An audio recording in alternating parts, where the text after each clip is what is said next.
SC/ST સમુદાય દ્વારા આપવામાં આવેલ 21 ઓગસ્ટ ભારત બંધના એલાનમાં અંબાજીથી ઉમરગામ સુધીના આદિવાસી વિસ્તારના બજારો સજ્જડ બંધ રહી સમર્થન કર્યું હતું।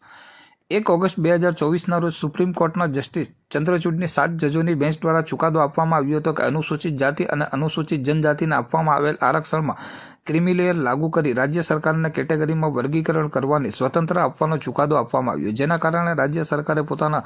રાજનૈતિક લાભો માટે અમુક જ્ઞાતિઓ અને પેટા જ્ઞાતિઓ પોતાના પક્ષમાં કરવા વૈમનસ્યતા ફેલાવવાનું કામ થશે। નામદાર સુપ્રીમ કોર્ટના આ ચુકાદા મૂળ સંવિધાનના ઉલ્લંઘન થાય છે। સંવિધાનની ધારા 341 તથા 342 મૂળ સિદ્ધાંતોમાં ઘટાડો કે વધારો કરવાના અધિકાર માન્ય રાષ્ટ્રપતિ તથા સાંસદ પ્રાવધાન કરેલ છે, જ્યારે નામદાર સુપ્રીમ કોર્ટના આ અધિકાર રાજ્ય સરકારને આપવાના ગેરસંવિધાનિક નિર્ણયને લઈ સમગ્ર દેશમાં SC/STના સામાજિક સંગઠનો દ્વારા આજે 21 ઓગસ્ટ ભારત બંધને એલાન આપવામાં આવ્યું હતું, જેને લઈ ગુજરાતના તમામ સામાજિક રાજકીય આગેવાનો તથા સંગઠનો સાથેની બેઠક મળી। આ બેઠકમાં વિસ્તૃત ચર્ચાઓ બાદ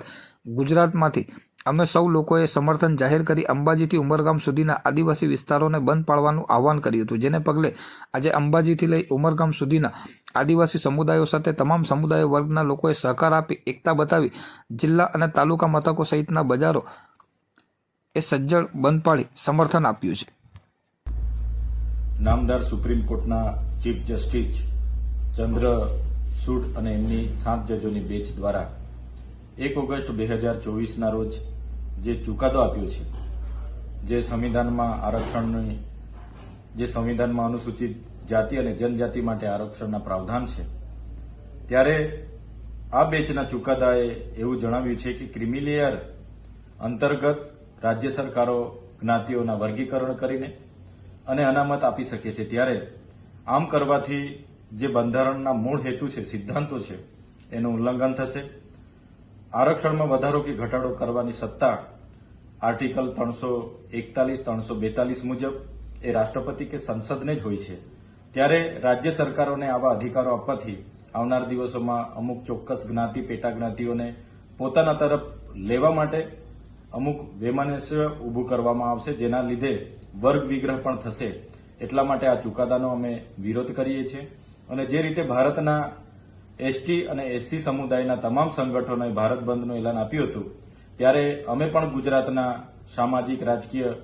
તમામ અગ્રણીઓ,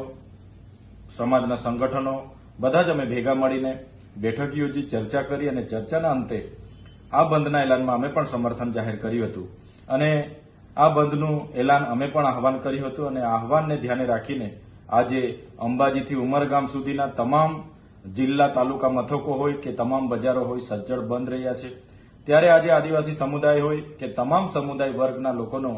આ પ્રસંગે એકતા બતાવવા બદલ અમે સૌનો આભાર માનીએ છીએ અને જ્યારે પણ સંવિધાન અને આરક્ષણની વાત હશે, ચોક્કસ આવી જ એકતા આવનાર દિવસોમાં પણ અમે બતાવીશું અને સૌ એક સાથે રહીને સંવિધાન બચાવવા માટે આગળ લડીશું। અને આજે જેમણે પણ સ્વયંભૂ સ્વેચ્છાએ બંધ પાડીને સહકાર સમર્થન આપ્યો છે, એમનો આભાર માનીએ છીએ। ધન્યવાદ।